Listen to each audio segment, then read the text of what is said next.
আসসালামু আলাইকুম। আমার নাম সাফওয়ান তৌহিদ। আমি আটারি মডেল পাইলট উচ্চ বিদ্যালয়ের ষষ্ঠ শ্রেণীর একজন ছাত্র এবং আটারি উপজেলা গ্রন্থ কুটিরের একজন সদস্য। তো আজকে যে গল্পের বইটি নিয়ে এসেছি সেটি হলো জুল ভার্নের লেখা জাহাজ ডুবির খোঁজে।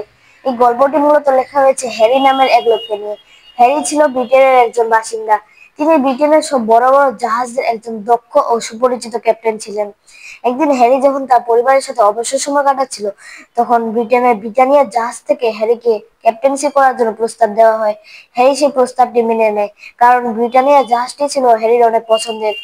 এরপর হ্যারি ব্রিটানিয়া জাহাজের যাত্রা শুরু করার জন্য রওনা দেয়। ব্রিটানিয়া জাহাজে গিয়ে সে দেখতে পায় তার সঙ্গে 13 জন নাবিক রয়েছেন। ক্যাপ্টেন হ্যারির নির্দেশে সেই জাহাজটি ছাড়া হয়। এরপর সেই জাহাজটি মাঝ সমুদ্রে গিয়ে আটকে যায়। তখন জানা যায় যে অনেক ঝড়ের কারণে তাদের জাহাজটি ডুবে যাওয়ার শঙ্কা রয়েছে।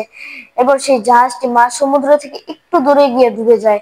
13 জন নাবিক সেখান থেকে মারা যায়, কিন্তু হ্যারি বেঁচে যায়। আহ ব্রিটেনের জাহাজ কর্তৃপক্ষ জানতো যে সেই 13 জন নাবিকের সঙ্গে হ্যারিও মারা গিয়েছে, কিন্তু হ্যারির স্ত্রী মেরির বিশ্বাস ছিল হ্যারি এখনো মারা যায়নি। সেজন্য সে ব্রিটেনের জাহাজ কর্তৃপক্ষের কাছে গিয়ে অনুরোধ জানায় যে হ্যারি উদ্ধারের জন্য একটি জাহাজ পাঠাতে। কিন্তু ব্রিটেনের জাহাজ কর্তৃপক্ষ সে অনুরোধটি মানে না, কারণ তারা জানে 13 জন নাবিকের সঙ্গে হ্যারিও মারা গিয়েছে। এরপর ম্যারি অনেক হতাশ মন নিয়ে বাড়ি ফিরে যায়। বাড়ি ফিরে তার মাথায় একটি বুদ্ধি আসে। তার একজন পরিচিত ব্যক্তি যার নাম গ্লেনারভান। গ্লেনারভানের ছিল 2-3টি জাহাজ।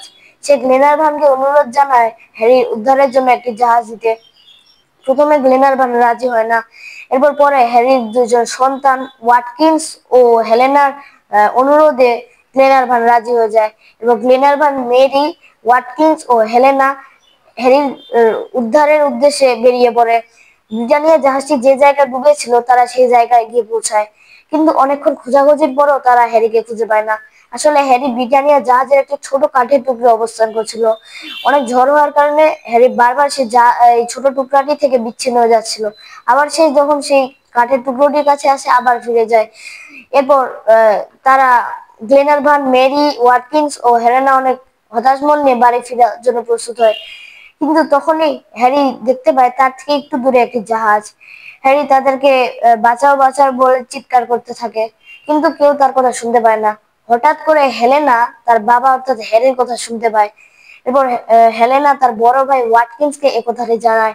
ওয়াটকিন্স গিয়ে দেখতে পায় হ্যারি সত্যি বেঁচে আছে। এবার হ্যারি ও না ওয়াটকিন্স ও হেলেনা মিলে মেরিকে গিয়ে বলে। মেরি এসে দেখে সত্যি সত্যি হ্যারি এখনো বেঁচে আছে। এরপর মেরি গ্লেনারভান হ্যারিকে উদ্ধার করে। আসলে হ্যারি অনেক চেষ্টা করার কারণে সে আজ একটি নতুন জীবন ফিরে পেয়েছে। আসলে চেষ্টা হচ্ছে সাফল্যের চাবিকাঠি। মানুষ যে কোনো সময় যে কোনো জায়গায় যে কোনো বিপদে পড়তে পারে।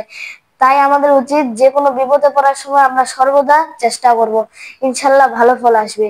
তো এই ছিল আজকের গল্প। আসসালামু আলাইকুম।